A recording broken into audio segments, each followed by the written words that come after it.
شادی کے بعد پہلی رات عجیب سی رات تھی، جب دلہن نے مجھے یہ کہہ کر اپنے پاس آنے سے روک دیا کہ میرے پاس مت آؤ، میں کسی اور سے محبت کرتی ہوں۔ مجھے سمجھ نہیں آ رہا تھا میں کیا کروں اور کیا نہ کروں۔ شادی کی پہلی رات تھی اور دلہن بنی بیٹھی میری بیوی نے کہا کہ خبردار مجھے ہاتھ مت لگانا، میں کسی اور سے محبت کرتی ہوں۔ یہ زبردستی کی شادی ہوئی ہے اور یاد رکھو تم کچھ بھی کر لو میری محبت نہ حاصل کر پاؤ گے، نہ میں تمہیں چاہوں گی۔ اس کی آنکھوں میں آنسو تھے۔ میں حیران و پریشان پاگلوں کی طرح اسے دیکھنے لگا اور سوچنے لگا کہ یہ کیا ہو گیا ہے۔ جب کچھ سمجھ نہ آیا تو اٹھا اور وضو کیا اور نماز کے لیے چلا گیا اور اپنے اللہ سے ذکر کیا کہ یا رب یہ کیسا امتحان ہے۔ مجھے بہت زیادہ ڈر تھا، معاشرے کا ڈر تھا، خاندان والوں کا ڈر تھا، کیونکہ میں ایک مڈل کلاس فیملی سے تعلق رکھتا ہوں اور ایسی اونچ نیچ پر ہمارے ہاں عزت کا جلوس نکل جاتا ہے۔ مختلف سوچیں آ جا رہی تھیں کہ اگر یہ صبح گھر گئی اور واپس نہ آئی تو میری عزت کا کیا ہوگا؟ کیا پتہ یہ اپنے گھر میں یہ ہی نہ کہہ دے کہ یہ نامرد ہے، اس سے شادی ختم کرواؤ۔ ایک بار تو سوچا کہ زبردستی کرتا ہوں، گناہ نہیں، میرے نکاح میں ہے، مگر میرا دل نہیں مانا۔ میں نے اس سے بات کرنا چاہی مگر وہ مجھے گوارا نہ ہوا کہ میں اس عورت کی منت کروں جس نے مجھے یوں ٹھکرا دیا۔ اللہ تعالیٰ سے شکوے شکایتیں کرتا کرتا سو گیا۔ اگر اسے کسی اور سے محبت تھی تو نکاح کے لیے ہاں ہی نہ کرتی یا مجھے ہی بتا دیتی، میں اس سے خود رشتہ ختم کر دیتا، بات شادی تک نہ بڑھتی، میری زندگی برباد تو نہ ہوتی۔ خیر صبح وہ اپنے گھر چلی گئی، کوئی بات نہیں ہوئی۔ میں متوسط طبقے سے تعلق رکھنے والا آدمی شادی پر ساری جمع پونجی لگا چکا تھا۔ خیر صبح وہ اپنے گھر چلی گئی، کوئی بات نہیں ہوئی۔ 3 دن تک کوئی ہلچل نہیں ہوئی۔ 3 دن بعد اس کی امی کی کال آئی کہ بیٹا تم آئے نہیں اپنی دلہن کو لینے، تو میں لینے چلا گیا۔ میں نے وہاں بھی کوئی بات نہیں کی، ہم واپس گھر آ گئے۔ میری بیوی میرے سامنے تو نہیں، البتہ باہر جا کر یا گھر کی چھت پر جا کر ہر رات کو فون پر کسی سے باتیں کرتی تھی۔ میں نے اس سے پوچھا تک نہیں کہ وہ کس سے باتیں کرتی ہے، کون ہے وہ۔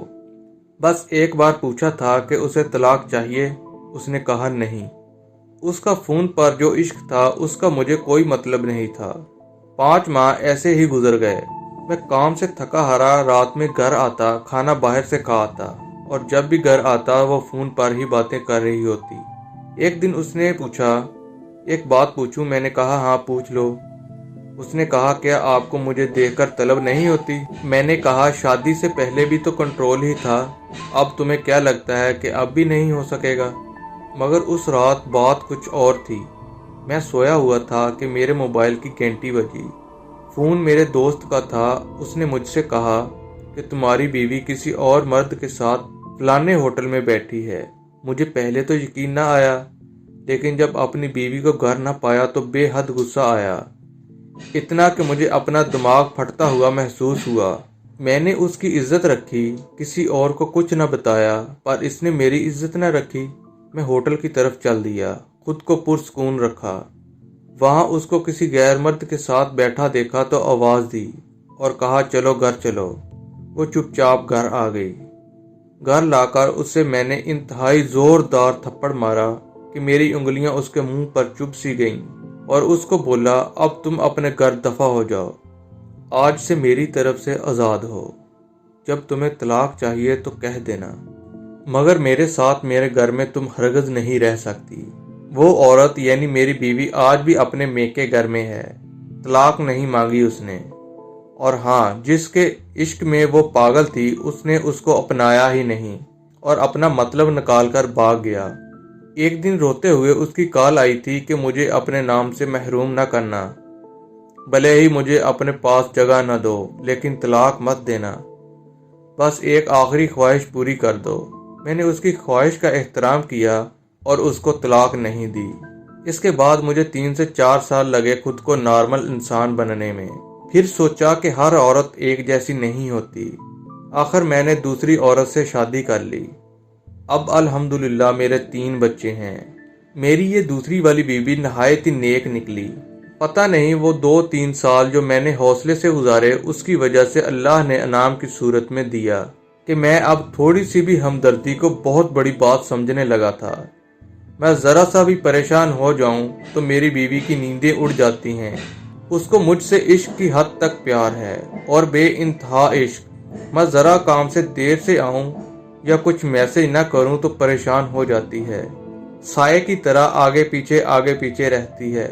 بعض دفعہ تو میں جنجلا سا جاتا ہوں اور اس سے کہتا ہوں کہ اللہ کی بندی میں دودھ پیتا بچہ نہیں، ایک وہ پہلی عورت، ایک یہ عورت، میں تو وہی تھا وہی ہوں۔ میری پہلی والی بیوی سنا ہے کہ اب پاگل ہو چکی ہے، میرے نام لکھ لکھ کر چومتی رہتی ہے اور گلیوں میں پھرتی رہتی ہے، اسے اپنی ہوش ہی نہیں رہی۔ اب 1-2 دفعہ زہر بھی کھا لیا ہے مگر بچ گئی۔ لوگ اب بھی کہتے ہیں میں ظالم ہوں، اس پر ظلم اتنے کیے کہ وہ پاگل ہو گئی ہے۔ اب میں کیا کہوں لوگوں سے؟ حرام محبت کا مقدر ہمیشہ ذلت ہی ہوتی ہے۔ یاران نے عاشقی مشوقی لگا کر توقع کرنا کہ یہ ٹھیک ہوگا، ذلت ہی ملتی ہے۔ میری بچیوں، بہنوں، بیٹیوں، یاد رکھو، حرام محبت کا مقدر ہمیشہ ذلت ہے۔ اگر میرے کسی بہن بھائی کو ویڈیو بری لگی ہو تو میں دل سے معذرت کرتا ہوں، اور جو میری اس بات پر ایگری ہے کمنٹ سیکشن میں اپنی رائے کا اظہار ضرور کرے۔ اپنا خیال رکھیے گا۔ اللہ حافظ۔